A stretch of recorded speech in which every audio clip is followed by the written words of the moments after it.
कार्यक्रम के पुण्यार्चक हैं स्वर्गीय श्री माणिक चंद जी बच की स्मृति में धर्मपत्नी श्रीमती मोहिनी देवी कुचामन सिटी अहमदाबाद, पुत्र एवं पुत्रवधू श्री पारस जैन बज, श्रीमती कुसुम जैन बज, श्री प्रतीक जैन, श्रीमती श्वेता जैन, श्री पराग जैन, श्रीमती मेघा जैन, पौत्री सनाया, पौत्र आरव, कयान, रिद्दान अहमदाबाद एवं स्वर्गीय सेठ श्री नीनी चंद जी एवं स्वर्गीय श्रीमती बसंत देवी जी पांड्या कुचामन सिटी अहमदाबाद की स्मृति में पुत्र एवं पुत्रवधू श्री दिलीप, श्रीमती सरिता पांड्या, पौत्र एवं पौत्रवधू सनी पांड्या, प्रतिभा पांड्या, पौत्री दिया एवं अनायशा पांड्या, प्रतिष्ठान Diya Infralock limited, Anaysha solutions private limited, Ahmedabad, Gujarat.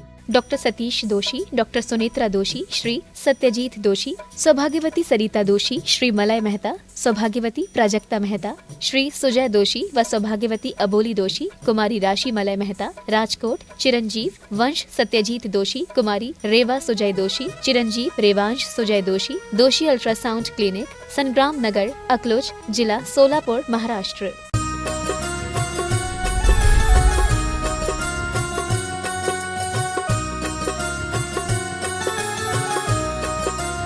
बोलिए परम पूज्य गुणायतन प्रणेता, संघ का समाधान प्रवर्तक, भावना योग प्रवर्तक, प्रखर वक्ता मुनिवर श्री 108 प्रमाण सागर जी महाराज की जय जय जय।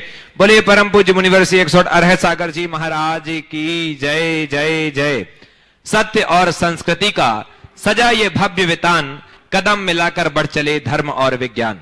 बंधो, शाश्वत तीर्थराज सम्मेत शिखर के इस पावन तलहटी पर विश्व का एक ऐसा अनूठा ज्ञान का आयतन निर्मित होने जा रहा है जिसके माध्यम से युगों युगों तक जिन शासन की पताका लहराएगी।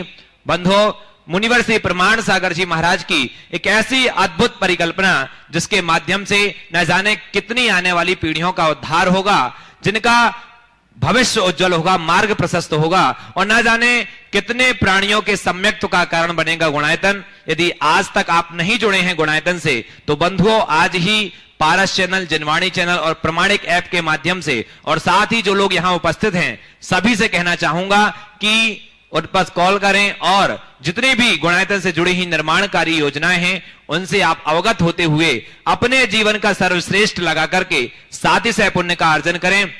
बंधुओं, जैसा कि आपको विदित है, पूज्य मुनिवर प्रमाण सागर जी महाराज के मुखारविंद से प्रतिदिन गुणायतन में शांति धारा भी संपन्न होती है। यदि आप चाहते हैं आपके वैवाहिक वर्षगांठ या जन्म दिवस के उपलक्ष्य में या किसी भी विशेष उपलक्ष्य में आप शांति धारा कराना चाहते हैं तो आप अपना नाम, अपने परिवार का नाम यहां प्रेषित कर सकते हैं और यहां पर शांति धारा का महासौभाग्य प्राप्त कर सकते हैं, जिसका सीधा प्रसारण जिनवाणी चैनल के माध्यम से भी आप ठीक 8:30 बजे आप घर बैठे ही देख सकते हैं। तो आइए बंधुओं, अब इसी कड़ी से हम आपको जोड़ते हैं जिन श्रावक श्रेष्ठियों ने गुणायतन से जुड़ करके अपने जीवन का साथी से पुण्य अर्जन किया है, ऐसे श्रावक श्रेष्ठियों के नामों की उद्घोषणा करने के लिए मैं बड़े ही सम्मान और आदर के साथ बुलाना चाहूंगा आगे के संचालन के लिए आदरणीय अभय भैया जी, आदित्य, इंदौर। और आज गुणायतन के ट्रस्टी बनने का सौभाग्य भी प्राप्त किया। आज हमारे जो उपस्थित हैं सम्मान के क्रम में हम उन्हें आमंत्रित करेंगे।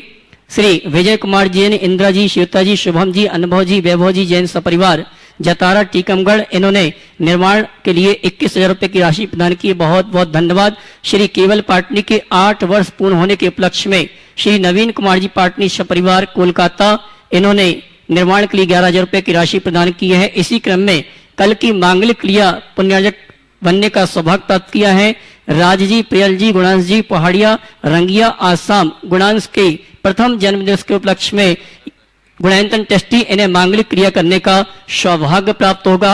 आइए मैं उन श्रावकों को आमंत्रित करता हूं जिन्होंने गुणायतन से जुड़ने का सौभाग्य प्राप्त किया और हमारे बीच यहाँ पर उपस्थित हैं। मैं चाहूंगा वे आएंगे, परम पूज्य मुनिवर के श्री चरणों में नमन करते हुए आशीर्वाद प्राप्त करेंगे और गुणायतन परिवार से सम्मान के लिए तैयार रहेंगे हमारे सभी गुणायतन परिवार के सदस्य। श्रीमान हंस कुमार जैन, श्रीमती वंदना जैन, हिमांशु जैन, सागर जैन, कुमारी आयुषी जैन, दिल्ली। वे आए परम पूज्य मुनिवर के श्री चरणों में नमन करते हुए गुरु वंदना का सौभाग्य प्राप्त करें और उनके सम्मान के लिए मैं आमंत्रित करूंगा गुणायतन के CEO श्रीमान सुभाष जी को।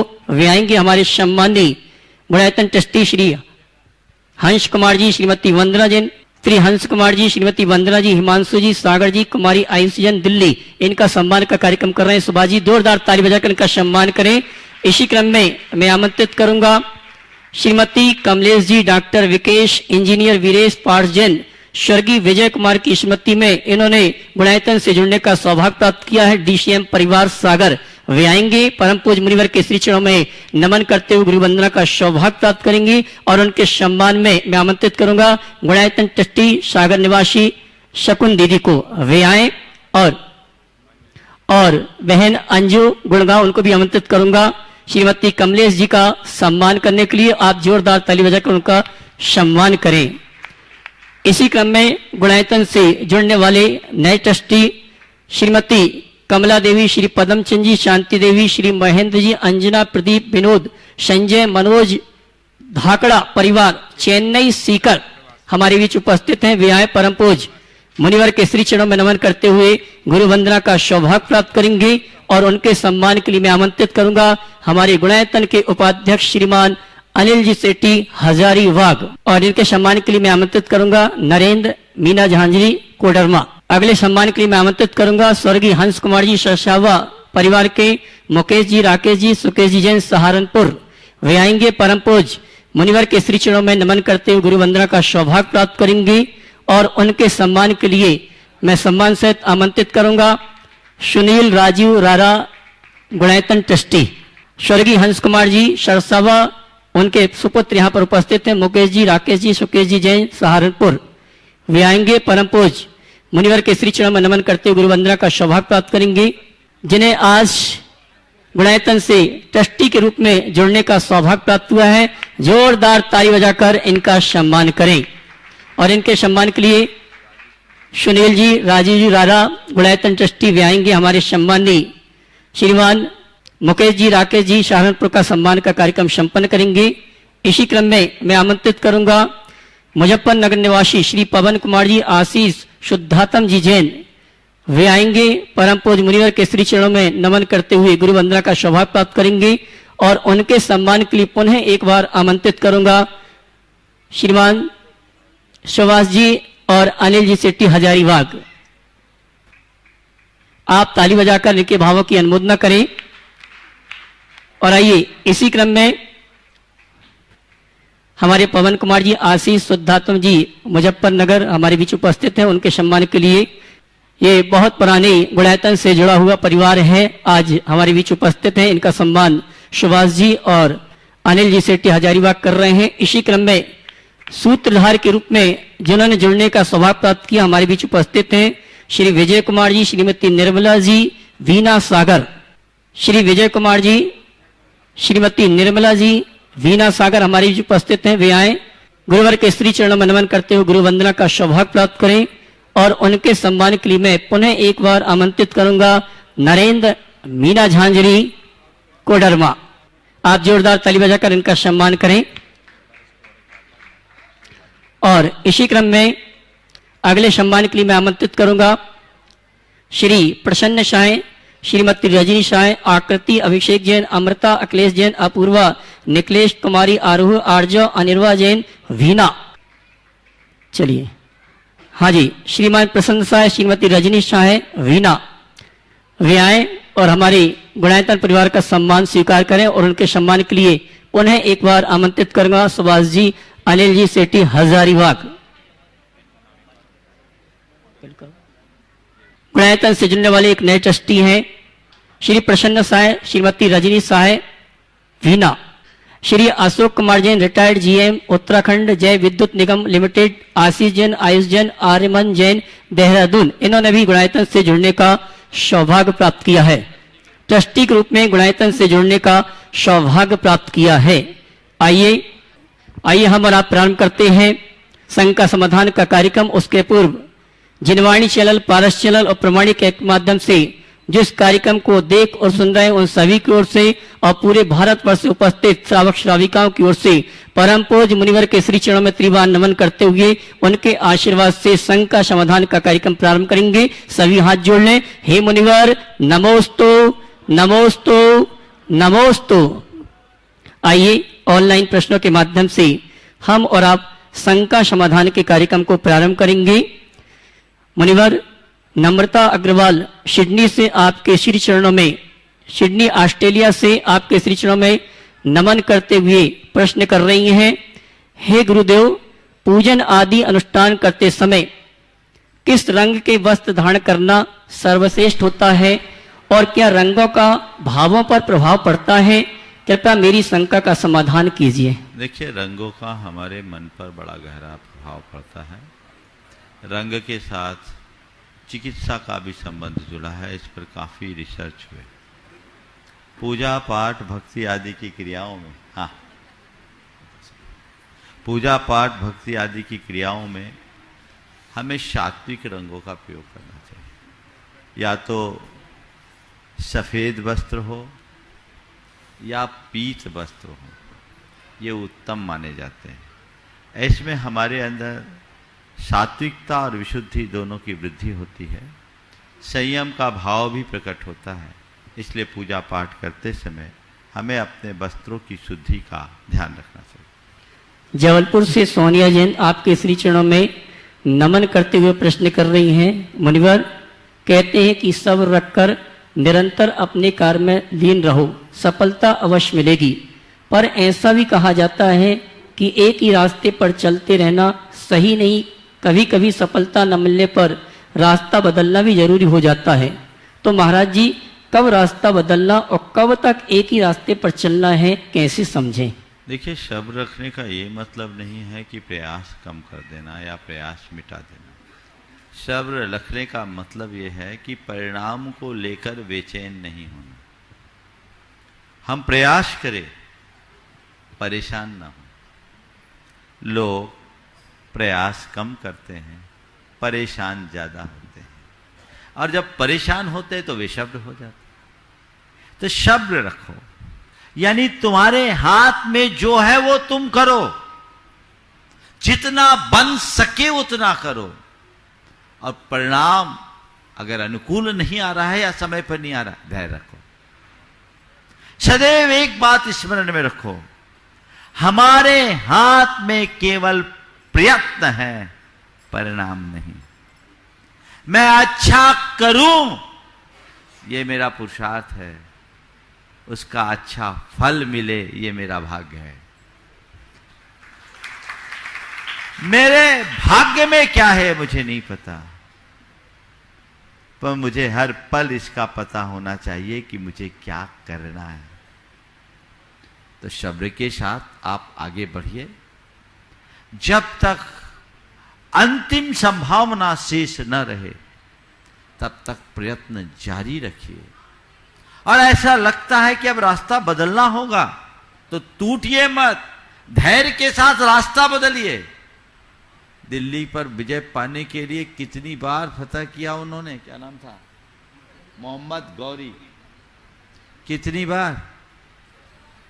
17 बार, 16 बार हारा, 17वीं बार जीता। जब जब हारा पीछे लौटा ना, ये उसका सब्र था, ये उसकी सकारात्मकता थी, ये उसकी आशा भरी दृष्टि थी। कल्पना करो कैसी परिस्थितियों का सामना करना पड़ता होगा जब हार का मुंह लेकर के अपने घर लौटता होगा। लोग उसे क्या क्या कहते होंगे। अपने अपने राज्य के अधीनस्थ कर्मियों को और फिर सैनिकों को, उनके परिवारों को कैसे समझाया होगा। लेकिन एक बार और, एक बार और, एक बार और, 16 बार हारा, 17वें बार जीत हासिल की। समझ गए? तो हार के बाद तो जीत ही होती है। तो शब्द रखने का अर्थ समझे। अवसर के अनुरूप रास्ता चुनना और बदलना वे शबरी नहीं है। हार कर बैठ जाना या परेशान होना ही वे शबरी है। अंदर से व्यग्र और बेचैन हो जाना वे शबरी है। इसलिए अवसर के अनुरूप कार्य करें। Doctor S K. पाटौदी अजमेर से आपके श्री चरणों में नमन करते हुए प्रश्न कर रहे हैं। मुनिश्री, अभिमान कभी उठने नहीं देता और स्वाभिमान कभी गिरने नहीं देता। इसलिए अभिमान को कभी आने न दें और स्वाभिमान को कभी जाने न दें। गुरुदेव मार्गदर्शन करें कि हम अपने जीवन में अभिमान और स्वाभिमान के मध्य सामंजस्य को किस प्रकार अपने जीवन में लागू कर सकें। अनेक बार इस तरह के सवाल का उत्तर मैंने दे दिया है। अभिमान और स्वाभिमान के बारीक अंतर को समझें और इसे अपने जीवन का आदर्श बनाएं। आगे चलिए। संजय मोदी वाकल से आपके श्री चरण वंदन करते हुए प्रश्न कर रहे हैं, मुनिवर हम दो परिस्थितियों में बेबस हो जाते हैं। पहली, दुख को बेच नहीं सकते और सुख को खरीद नहीं सकते, तो गुरुदेव दुख को दूर करने का और सुख को प्राप्त करने का उपाय क्या है? देखिए, न तो दुख बेचने की चीज है न सुख खरीदने की। ये खरीदने और बेचने के क्रम में जब तक लगे रहोगे ना, दुखी बने रहोगे। क्या करे? न तो दुख बेचने की चीज है न सुख खरीदने की। सच्चे अर्थों में देखा जाए तो दुख सहने की चीज है और सुख बांटने की चीज है। दुख को सहते जाओ, सुख बांटते जाओ, जीवन धन्य हो जाएगा। समझ गए? ये चीजें अगर हमारे जीवन में घटित हो गई, हमारा जीवन धन्य होगा। और आइए चलते हैं, जो यहाँ पर उपस्थित श्रावक श्राविका हैं उनके प्रश्नों के माध्यम से शंका समाधान के कार्यक्रम को गति प्रदान करेंगे। श्रीमान हंस कुमार जी जैन दिल्ली, उसके बाद तैयार रहेंगे सभी। अच्छा जी, हंस कुमार जी जैन दिल्ली, उसके बाद तैयार रहेंगे पवन कुमार जी मुजफ्फरनगर। पूज्य गुरुवर के चरणों में बारंबार नमस्कार। महाराज श्री, वर्तमान में जो भगवान की अवस्था हम देखते हैं मंदिरों में, ये अवस्था ध्यान मुद्रा है या ज्ञान मुद्रा है? बहुत अच्छा सवाल। मंदिर में विराजमान भगवान की जो मुद्रा है वो ध्यान की मुद्रा है या ज्ञान की मुद्रा है ना? पहली बार ऐसा सवाल उठा है ना? पहली बार सवाल उठा। सच्चे अर्थों में देखा जाए तो वो न ध्यान की मुद्रा है न ज्ञान की मुद्रा है, वो ध्यान के फल की मुद्रा है। बहुत सही महाराज। ध्यान का फल है केवल ज्ञान। उन्होंने आत्म ध्यान किया, उसके बल पर उन्हें केवल ज्ञान हुआ और वो बीच राग मुद्रा को धारण किए। तो अरहंत अवस्था न ध्यान की अवस्था है न ज्ञान की अवस्था, अपितु ध्यान के फल की अवस्था है। लेकिन हम जब दर्शन करें तो क्या करें, क्या देखें? प्रभु की उस ध्यान मुद्रा को देखें और ये सोचे जिस तरीके से प्रभु अवस्थित है यही हमारी वास्तविक मुद्रा है, और जिस दिन हमने इसे धार लिया हमारा जीवन धन्य। श्री पवन कुमार आशीष शुद्धात्म जी जैन मुजफ्फरनगर, उसके बाद तैयार रहेंगे मुकेश जी राकेश जी सहारनपुर। महाराज श्री के चरणों में त्रिबार नमोस्तु। महाराज श्री, मेरे मन में शंका है, हम मंदिर में जो सामग्री चढ़ाते हैं वो सामग्री मंदिर का पुजारी, पहले तो थोड़ी होती थी, अब वो मंदिर का पुजारी सामग्री उसको बेचता है और बाजार में उसकी अभक्ष चीजें बनती हैं, तो हमें क्या करना चाहिए महाराज? अनेक बार मैंने इसका उत्तर दिया है और एक अभियान सा छेड़ा, लेकिन लोगों का ध्यान इस पर जा नहीं रहा। आज पुनः एक लंबे अंतराल के बाद ये सवाल खड़ा हुआ है, तो मैं इस बात पर आप सबका पुनः ध्यान आकृष्ट करना चाहूँगा।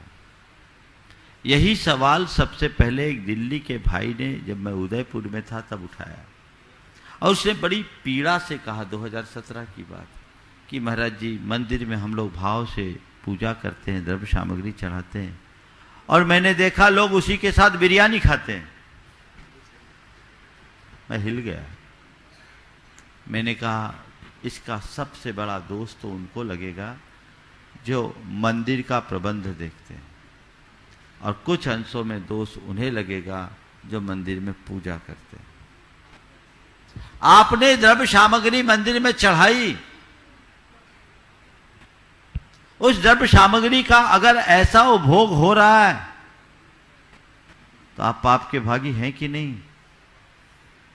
अहिंसा के देवता की पूजा करने में चढ़ाए गए द्रव्य को लोग अभक्ष्य वस्तुओं के साथ खाए, ये महापाप है। इसका समाधान मैंने दिया था और बहुत जगह लोग कर रहे हैं।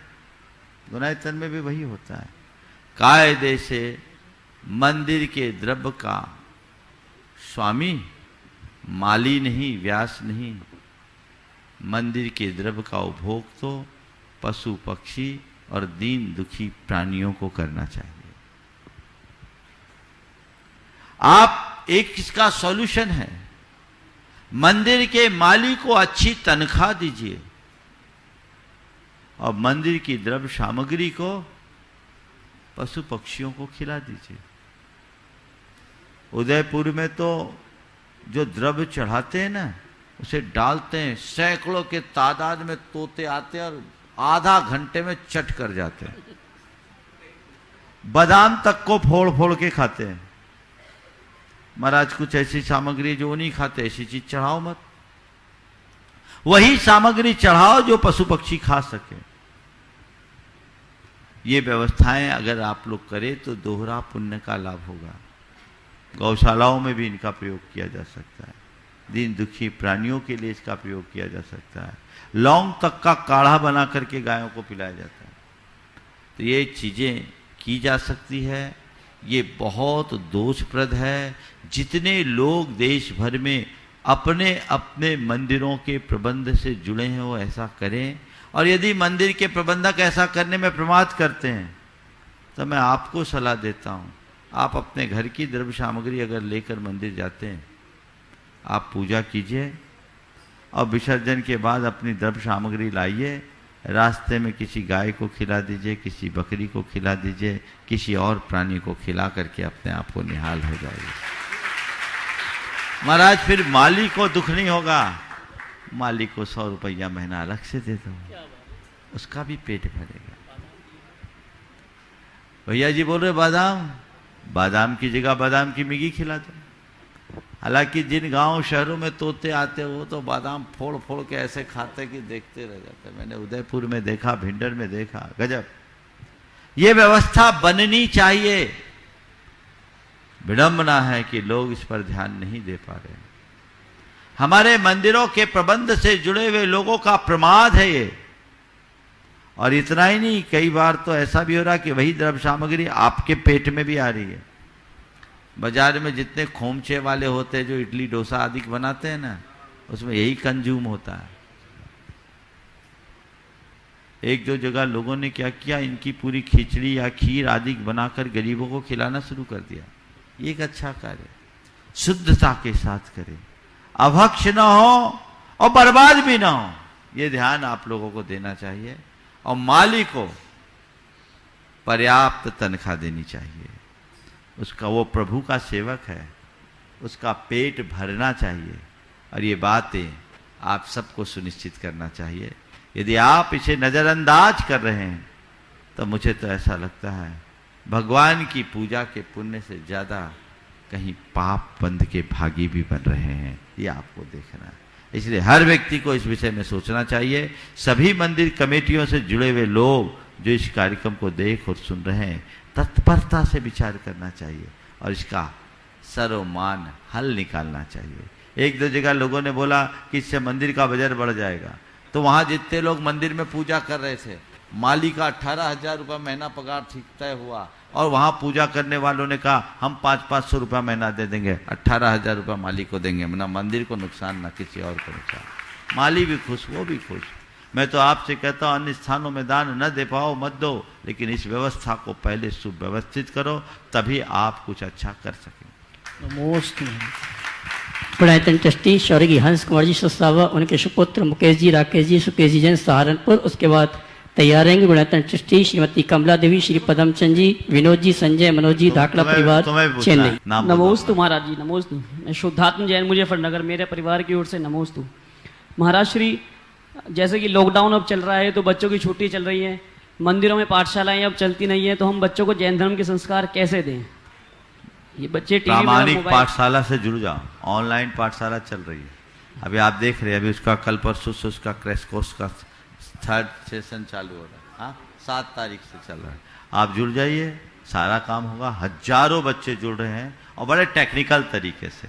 बच्चे जो एक बार उससे जुड़ रहे हैं वो बच्चे बड़े चाव से पढ़ रहे हैं, ऑनलाइन हैं, यही उनके जीवन के निर्माण का कारण है। मैं सबसे कहूँगा अपने बच्चों को अगर खेल खेल में टेक्नोलॉजी के साथ जैन धर्म सिखाना चाहते हैं तो आप सब लोग प्रामाणिक पाठशाला से जुड़ें। गुणायतन ट्रस्टी स्वर्गीय हंस कुमार जी शशावा, उनके सुपुत्र मुकेश जी, राकेश जी, सुकेश जी जैन सहारनपुर, उसके बाद तैयार रहेंगे गुणायतन ट्रस्टी। महाराज श्री जैन आगम के अनुसार जीव हत्या कहते पाप है, फिर भी हम लोग अपने घर में दीमक का तेल लगवाते हैं, वो भी तो जीव हत्या होगी। देखो, दीमक आदि का तेल लगवाने में हिंसा है, विचार करना चाहिए। ऐसा कुछ होता है, मुझे लोगों ने बताया है, पूरी जानकारी नहीं, आप लोग भी सही जानते होंगे। बनाने से पहले कुछ ऐसा ट्रीटमेंट हो जाता है जिसमें उनकी उत्पत्ति ही ना हो, तब तो ठीक है, और उत्पत्ति के बाद यदि वो मारते हैं तो पाप के भागी तो ओ। गुणायतन ट्रस्टी श्री पदमचंद जी, शांति देवी, विनोद जी, संजय जी, मनोज जी, धाकड़ा परिवार चेन्नई सीकर, उसके बाद हाँ जी महेंद्र जी, अंजना जी, और उसके बाद तैयार रहेंगे विजय कुमार, निर्मला जैन, बीना सागर। नमस्ते गुरुदेव। गुरुदेव, हम देख रहे हैं प्राचीन काल में जितने भी प्रतिमाएं निकली है या भूमि से जितने भी प्रतिमाएं निकलती है, उन सभी प्रतिमाओं में यक्ष यक्षिणी और देवी देवताओं को साथ दिखाया जाता है, कहीं चौर डुराते हुए, कहीं भक्ति करते हुए। परंतु आज हम देखते हैं कि जितनी भी प्रतिमाएं बन रही है उनमें इनका अभाव होता जा रहा है। कहीं कहीं तो ये भी देखा जाता है कि उन प्रतिमाएं, जहां ऐसी प्रतिमाएं भूमि से निकली हो, उनको हटा दिया जाता है और उनकी नई प्रतिमा जो बिना किसी यक्ष यक्षण के उनको विराजमान कर दी जाती है। इसका कोई विशेष देखिए, अगर हम प्राचीनतम प्रतिमाओं की बात करें, क्योंकि आपने प्राचीन शब्द का प्रयोग किया है, इसलिए मैं प्राचीनता की ही बात करूंगा। भारत में सबसे प्राचीनतम प्रतिमा का अवशेष यदि मिला है तो हड़प्पा के उत्खनन से प्राप्त अवशेष है, जिसमें न सिर है, न पैर है, न हाथ है, केवल धड़ है। वो दिगंबर प्रतिमा है और ये बताया जाता है कि प्रतिमा के पूजन का, मूर्ति पूजन का ये सबसे प्राचीन प्रमाण है। उसमें कोई परिकर नहीं है। इसी प्रकार मथुरा के कंकाली टीला से कुछ कुषाण कालीन प्रतिमाएं निकली। उन प्रतिमाओं में भगवान के अलावा और कुछ भी नहीं है। भगवान अरनाथ की भी एक प्रतिमा आपने देखा होगा अगर प्राचीन प्रतिमाओं में, तो वहां कोई यक्ष यक्षिणी का अंकन नहीं। कालांतर में कई प्रतिमाएं बनी। विदिशा में 4वीं शताब्दी की, 5वीं शताब्दी की अनेक प्रतिमाएं ऐसी निकली जिसमें यक्ष यक्षिणियों का कोई अंकन नहीं। 5वीं 6वीं शताब्दी के बाद यक्ष यक्षिणियों का अंकन भगवान के चरणों में किया जाने लगा। इसके पीछे की मुझे एक वजह दिखती है, जब भारत में बहुदेवतावाद का चलन बढ़ गया तो उससे हमारे लोग प्रभावित न हो और लोग देवी देवताओं के चक्कर में न पड़े, तो यक्ष यक्षिणी के रूप में वंदना मुद्रा में भगवान के चरणों में उन्हें अंकित किया जाने लगा, ताकि लोग ये समझ सके कि सारी देवी देवता भी भगवान की ही वंदना करते हैं, इसलिए पूज्य केवल भगवान है, ये नहीं। यक्ष यक्षिणी का अंकन इस दृष्टि से बुरा नहीं है। ये कला और शिल्प का विकास उस तरीके से समय समय पर होता रहा। अकृत्रिम जिनालयों की जब बात हम करते हैं, अकृत्रिम जिनबिंबों का जो वर्णन है उसमें भगवान की प्रतिमा में यक्ष यक्षिणी कहीं नहीं। हाँ, यक्ष और नाग चमर ढोरते हुए खड़े, ये उल्लेख है। कहीं कहीं प्रतिमा से पृथक सर्वान यक्ष का उल्लेख मिलता है, लेकिन अकृत्रिम बिंबों में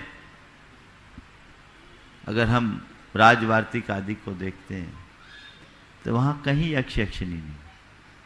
तो इसलिए ये कहना कि बिना यक्ष यक्षिणी की प्रतिमा अधूरी है हमारी समझ की कमी को दर्शाता है। यक्ष यक्षिणी के बिना भी प्रतिमा है और जैन प्रतिमा विज्ञान में इसका उल्लेख है। वर्तमान में प्रतिमा विराजमान हो रही है, आज वैसी परिस्थितियां नहीं है, इसलिए यक्ष यक्षिणियों का अंकन नहीं होता तो कोई बुराई नहीं। पर अभी भी कुछ नई परिकर युक्त प्रतिमाएं बनने लगी है, गुरु जी के सानिध्य में उसकी प्रतिष्ठा है, हमने भी कुछ की प्रतिष्ठा की है। तो एक शिल्प की दृष्टि से अगर उसका अंकन करते तो कोई बुराई नहीं। पर यह कहना कि यक्ष यक्षिणी की प्रतिमा को नहीं रखने से प्रतिमा अधूरी है, गलत है। देखो तो यही आदिनाथ भगवान यक्ष यक्षिणी के साथ बैठे हैं, पार्श्वनाथ भगवान भी परिकर से युक्त हैं। पर इसका अर्थ ये तो नहीं है कि चंद्र प्रभु अधूरे हैं। भगवान की गरिमा भगवान के गुणों से है, आजू बाजू में बैठने वाले यक्ष यक्षिणियों से नहीं है। हम भगवान को भगवान के कारण पूजते, यक्ष यक्षिणियों के कारण नहीं। ये तो शिल्प का विकास है, आकर्षण है, निषेध नहीं, पर आग्रह भी नहीं होना चाहिए। समझ गए? ये आग्रह ठीक नहीं। पिछले अनेक वर्षों से जितनी भी प्रतिमाएं विराजमान हो रही है, सीधे सीधे भगवान विराज रहे, ठीक है, और जहां जैसी जरूरत है करो। पर यह कहना कतई उचित नहीं है कि यक्ष यक्षिणी के बिना भगवान अधूरे हैं। भगवान तो भगवान है और भगवान की प्रतिष्ठा में केवल गुणों का आरोपण होता है कि भगवान की प्रतिमा। सूत्रधार विजय कुमार, श्रीमती निर्मला जैन। एक मिनट, पूछिए, आप पूछिए। हाँ, गुरुवर के चरणों में त्रिबार नमोस्तु नमोस्तु नमोस्तु। गुरुवर में ममता जैन, कोलकाता। मैं आपसे पूछना चाहती हूँ कि सम्मेद शिखर तीर्थराज पर्वत के मूलनायक भगवान पुष्पदंत भगवान को क्यों बोला जाता है? कल इसका उत्तर दिया है। कल नहीं सुना था गुरुवर, हम लोग यहाँ पे चलो, कल ये सवाल आया था, मुझे लगता है ये सवाल शायद कोई प्रतियोगिता का सवाल है, शायद आप भी उसी में पूछ रहे हैं। मुझे कल प्रश्न की भाषा से तो दिख गया था। मैं प्रतियोगिताओं का तो उत्तर देता नहीं, पर हाँ, तेरापंथी कोठी में पुष्पदंत भगवान मूल नायक है। यहाँ की गणना के हिसाब से जब देखा जाता है नवमांस मैत्री, तो पुष्पदंत भगवान और चंद्रप्रभ भगवान सबसे ज़्यादा उपयुक्त बैठते हैं। चूँकि तेरापंथी में पुष्पदंत भगवान मूल नायक थे, तो हमने गुणायतन में चंद्रप्रभ भगवान को रखा। यहाँ भी पुष्पदंत भगवान को रख सकते थे, वो भी योग बनता है। तो वो सब एक गणना है, उस गणना के अनुरूप है। मूलाएं किसी को भी रख दीजिए, हमारे लिए तो हर भगवान एक है, ये दृष्टि रखना।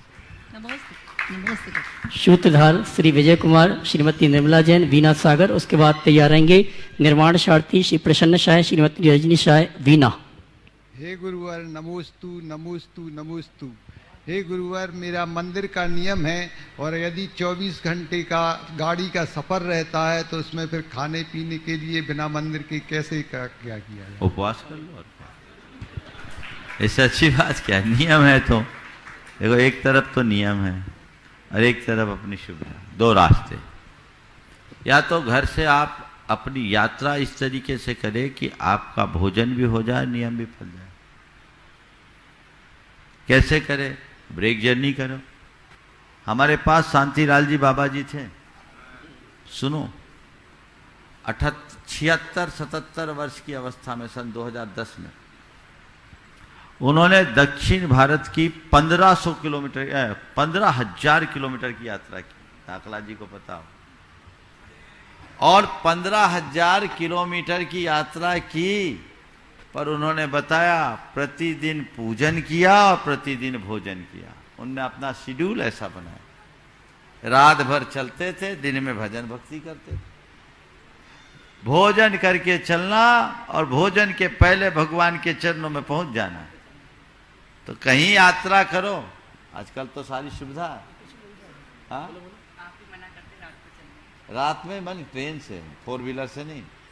वो ट्रेन में चले भैया, मैं 4 व्हीलर के लिए मना करता हूँ। 4 व्हीलर वाले तो अपनी जर्नी चाहे जहां रोक सकते हैं, भगवान के दर्शन करके गाड़ी स्टार्ट करो।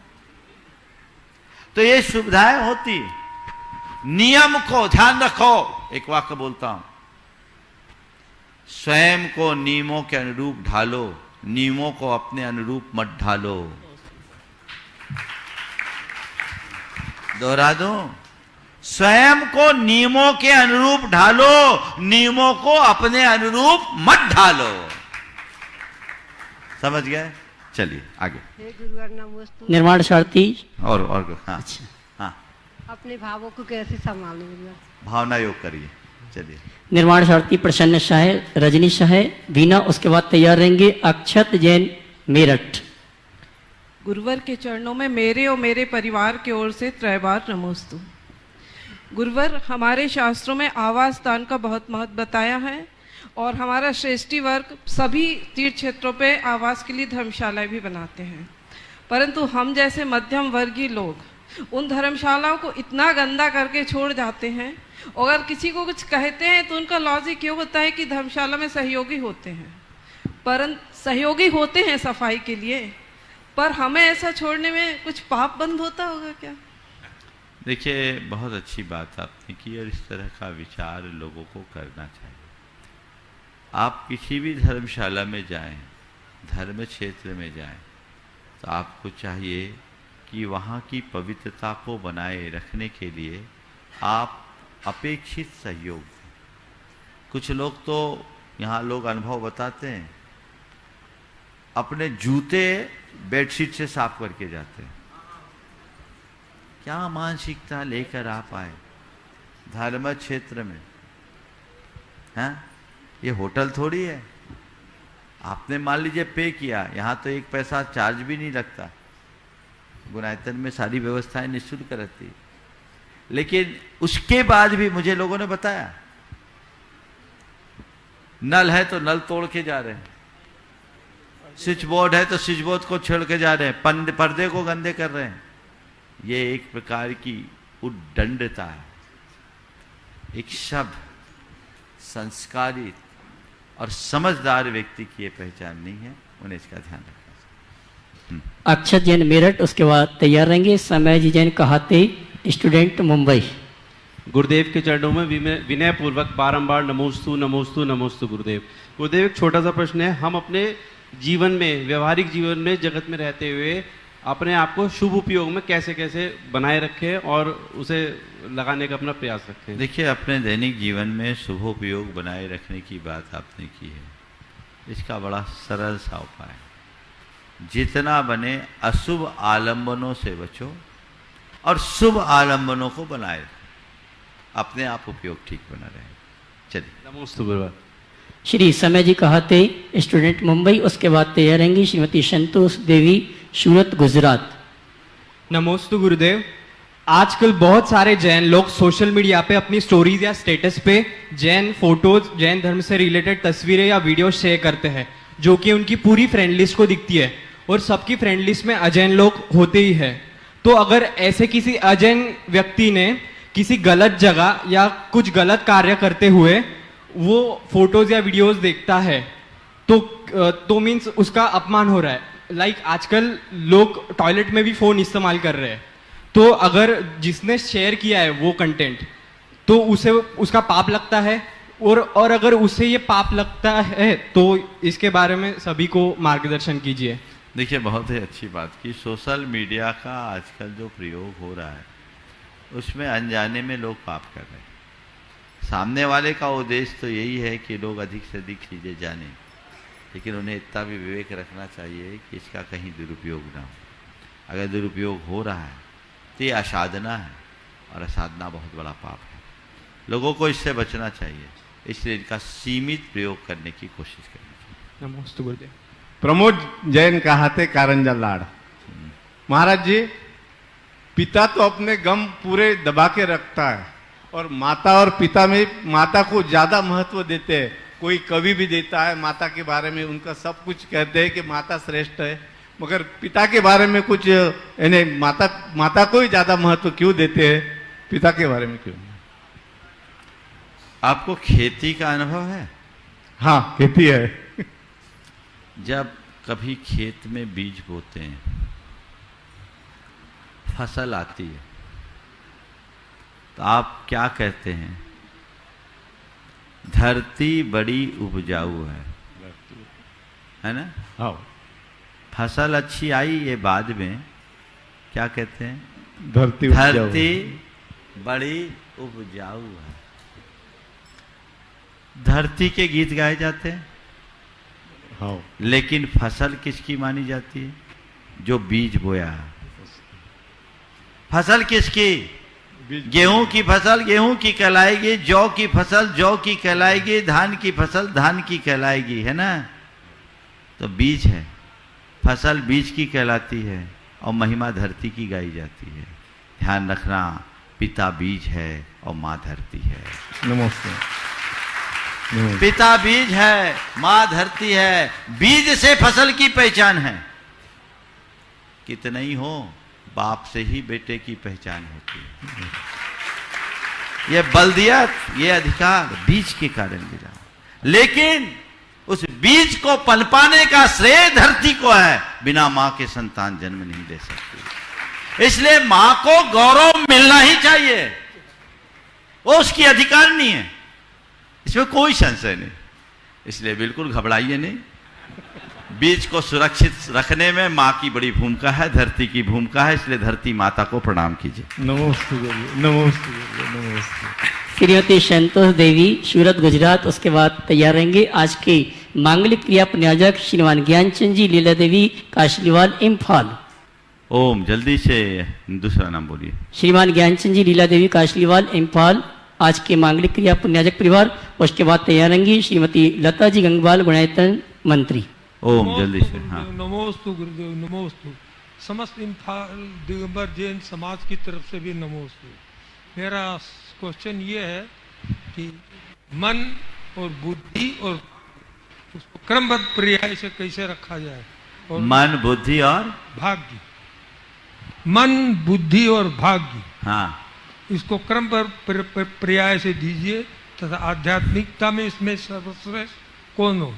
मन, बुद्धि और भाग्य को क्रमबद्ध पर्याय से जोड़िए। कल हमने इस विषय में, कल नहीं परसों काफी विस्तार से चर्चा की थी।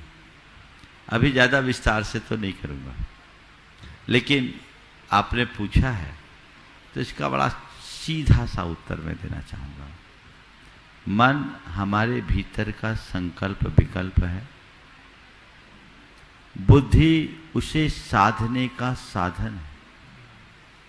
बुद्धि के बल पर हम मन को नियंत्रित कर सकते हैं और मन और बुद्धि हमारे भाग्य के निर्माता है।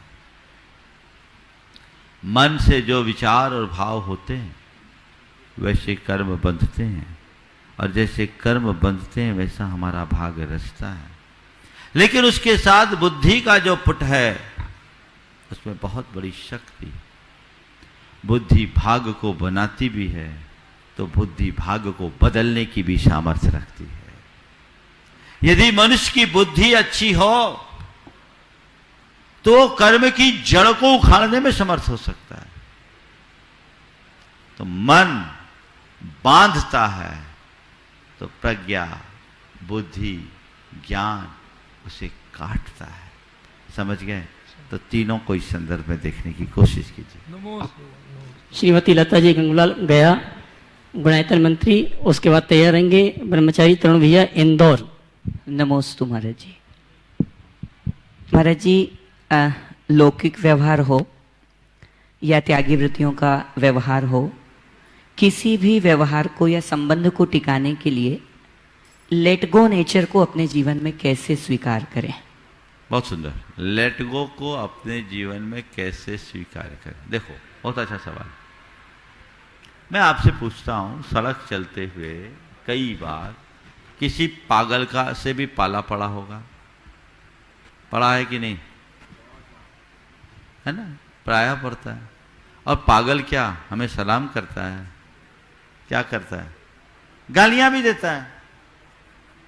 लेकिन हम लोग क्या करते हैं? पागल ने बोला, अरे पागल है, लेट गो, है ना? कभी कभी बच्चा कुछ अवांछित गतिविधि कर देता है, आप बच्चे पे गुस्सा करते, झल्लाते, उसको मारते, पीटते नहीं, अरे बच्चा है ना? बच्चा है, ठीक। कभी कभी कई व्यक्ति ऐसे होते हैं जिनका नेचर बड़ा रफ होता है। आप जानते हो, बोलता भाव अच्छे हैं लेकिन बर्ताव अच्छा नहीं, बोलेगा टेढ़ा बोलेगा, तीखा बोलेगा, ऐसा बोलेगा चुप जाए। लेकिन जब आप उसको निकट से देखते नहीं, आदमी तो ठीक है, बस जवान का कड़वा है, ठीक है, नेचर है। क्या है? नेचर है। Let go. तो क्या करो, अगर किसी का बुरा व्यवहार तुम्हें ऐसा दिखता है तो ये समझ लो ये उसका नेचर है, लेट गो। तुम्हारे जीवन में कोई दुख प्रसंग आता है, सोचो थोड़ी देर की बात है, लेट गो। बस ये 2 सूत्र अपना लो, अपने आप सब चीजें छूट जाएगी, नजरअंदाज करने की सामर्थ्य विकसित हो जाएगी और जीवन का काया पलट हो जाएगा। भैया वीरेंद्र शास्त्री ईश्वरी, उसके बाद तैयार रहेंगे सुनील राजीव राधा गुणायतन ट्रस्टी डाल्टनगंज। महाराज श्री नमोस्तु। होना और बनना ये 2 शब्द हैं। होना और बनना ये 2 शब्द हैं, जबकि अधिकतर लोक में प्रचलित शब्द है कि मुझे अमुक बनना है। तो होने का क्या महत्व है, इन दोनों शब्दों पर आपका प्रकाश। होना और बढ़ना, इसका क्या अर्थ है? होना और बढ़ना का जो सवाल है, देखिए चीजें जो होती है स्वभाव से होती है और बढ़ती भी स्वभाव से। हमने बीज बोया, अंकुरित होगा, वो बढ़ेगा। लेकिन होना बढ़ना स्वाभाविक क्रिया है, पर बनना उसमें कुछ विशेष पुरुषार्थ जन्य क्रिया होती है। बीज बोया, अंकुर हुआ, पौधा बना, बढ़ गया। लेकिन ये वृद्धि एक स्वाभाविक वृद्धि है, इसमें कोई विशेष पुरुषार्थ नहीं है।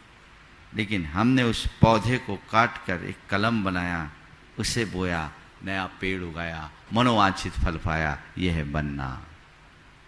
अपनी योग्यता का जो स्वाभाविक विकास है वो होना है, और अपने पुरुषार्थ से योग्यता के निखार का नाम बनना है।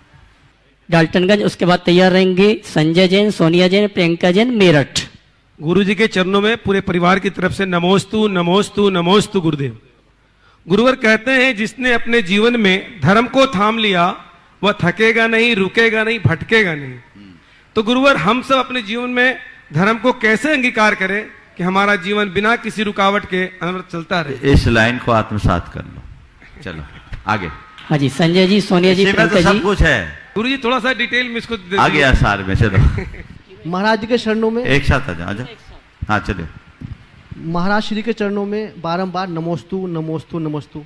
महाराज श्री, मेरा प्रश्न ये है कि जब मैं 12वीं क्लास में था, मैंने बायोलॉजी से मैंने इंटर किया था। उस समय मैंने बायोलॉजी ली थी और मुझे डॉक्टर बनना था। उस दौरान मेरे द्वारा प्रैक्टिकल के दौरान बहुत बुरे पाप किए गए। मेरे जाने अनजाने में मैंने चूहे काटे, मेढक काटे, जो कि उसके बाद उन्हें काट के वही फेंक दिया जाता था।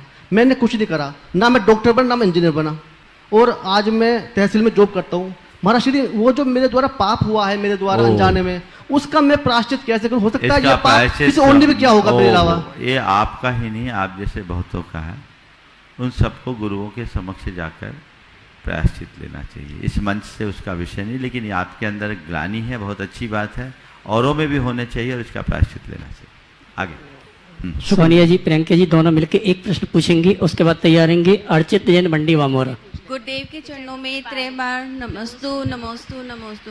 गुरुदेव, हम बच्चों को समझाते हैं अच्छे काम करो, कर्मों का क्षय होगा, ऐसा मत करो, कर्मों का बंद हो जाएगा। तो महाराज, बहुत सरल तरीके से हम किस तरीके से बच्चों को पाप और पुण्य के हमें अंतर कर सकते हैं? बहुत अच्छा सवाल। गुरुदेव, इसी में टेक्नोलॉजी से कैसे जोड़े? बच्चे जो टेक्नोलॉजी के आज के युग में बच्चों को सब चीजें लॉजिकल चाहिए, और गुणायतन से कैसे जोड़े? अच्छा, देखिए बहुत अच्छा सवाल आपने किया है।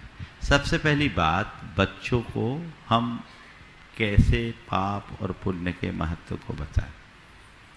बच्चे कर्म के बंध और निर्जरा की भाषा नहीं समझते। उन्हें हमें ऐसा कहना चाहिए कि बेटे, ये कार्य करने से हमारा मन खराब होगा और ये कार्य करने से हमारा मन अच्छा होगा। हमें अपने भाव, हमें अपने विचार अच्छे रखने चाहिए। बुरे भाव और बुरे विचारों से अपने आप को बचाना चाहिए। बच्चों के जेहन में ये बात हमें अच्छे से बिठा देनी चाहिए कि हम कोई भी कार्य करते हैं, हमारे जितने उत्तम विचार होंगे उतना उन्नत जीवन होगा। तो उनको हमेशा बताना चाहिए कि अपने भाव और विचार को अच्छे बनाओ, बुरे भाव से हमारा काम ठीक नहीं होगा। आपने पूछा इस बात को टेक्नोलॉजी के माध्यम से हम कैसे समझाएं। मुझे टेक्नोलॉजी का ज़्यादा ज्ञान तो नहीं है, लेकिन जितना मैंने समझा है, मेरे साथ में जितने टेक्नोलॉजी से जुड़े लोग आए हैं उनके माध्यम से, तो पाप पुण्य अच्छाई बुराई के संदर्भ में बच्चों को इतनी बातें समझा सकते हैं। जैसे आप कोई भी काम करते हैं तो वायरस से बचना चाहते हैं, बचना चाहते हैं कि नहीं? हाँ? कोई भी सॉफ्टवेयर में वायरस लग गया तो मामला गड़बड़ हो जाता है, एंटीवायरस डालते हैं। तो बच्चों को ये बताना चाहिए बुराई वायरस की तरह है जो हमारी चेतना के सॉफ्टवेयर को बिगाड़ डालेंगे और उससे हमारे जीवन का सिस्टम खराब होगा। और अच्छाई को उसके सपोर्टिंग चीज़ों के रूप में लीजिए, समझ गए?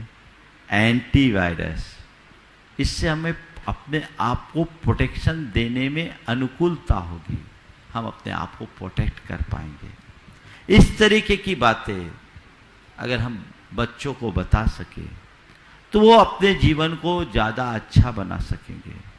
उन्हें हमें ये भी समझाने की कोशिश करनी चाहिए कि जैसे हम कोई काम करते हैं, एक कोई भी डेटा अपने कंप्यूटर पे या अपने गैजेट्स में रखते हैं, उसको ठीक तरीके से सेव करके सही फाइल बना लेते हैं तो कभी खराब नहीं होती, चीज़ें हाथ में आती है।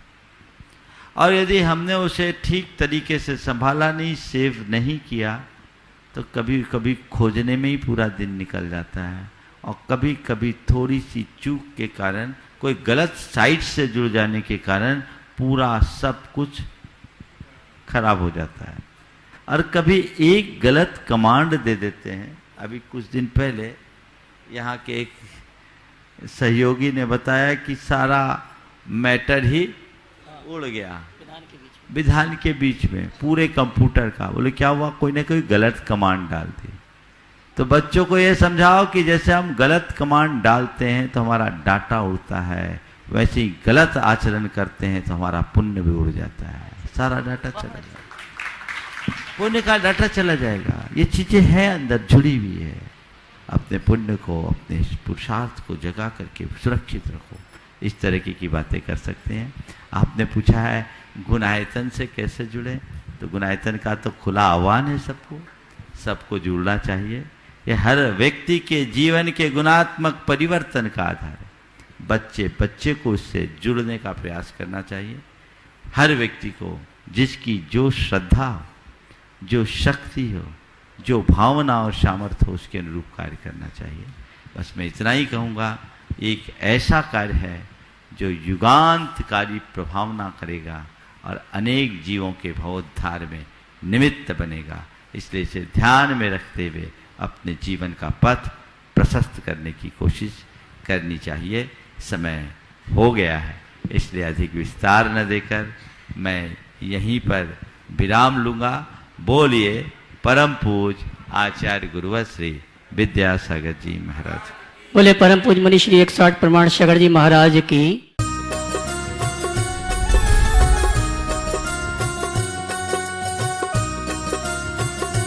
इस कार्यक्रम के पुण्यार्चक थे स्वर्गीय श्री माणिक चंद जी बच की स्मृति में धर्मपत्नी श्रीमती मोहिनी देवी कुचामन सिटी अहमदाबाद, पुत्र एवं पुत्रवधू श्री पारस जैन बज, श्रीमती कुसुम जैन बज, श्री प्रतीक जैन, श्रीमती श्वेता जैन, श्री पराग जैन, श्रीमती मेघा जैन, पौत्री सनाया, पौत्र आरव कयान रिद्दान अहमदाबाद एवं स्वर्गीय सेठ श्री नेमी चंद जी एवं स्वर्गीय श्रीमती बसंत देवी जी पांड्या कुचामन सिटी अहमदाबाद की स्मृति में पुत्र एवं पुत्रवधू श्री दिलीप, श्रीमती सरिता पांड्या, पौत्र एवं पौत्रवधू सनी पांड्या, प्रतिभा पांड्या, पौत्री दिया एवं अनायशा पांड्या, प्रतिष्ठान Diya Infralock limited, Anaysha solutions private limited, Ahmedabad Gujarat. Doctor Satish Doshi, doctor Sunetra दोषी, श्री सत्यजीत दोषी, सौभाग्यवती सरिता दोषी, श्री मलय मेहता, सौभाग्यवती प्राजक्ता मेहता, श्री सुजय दोषी व सौभाग्यवती अबोली दोषी, कुमारी राशि मलय मेहता, राजकोट, चिरंजीव वंश सत्यजीत दोषी, कुमारी रेवा सुजय दोषी, चिरंजीव रेवांश सुजय दोषी, दोषी अल्ट्रासाउंड क्लिनिक, संग्राम नगर, अकलोज, जिला सोलापुर, महाराष्ट्र।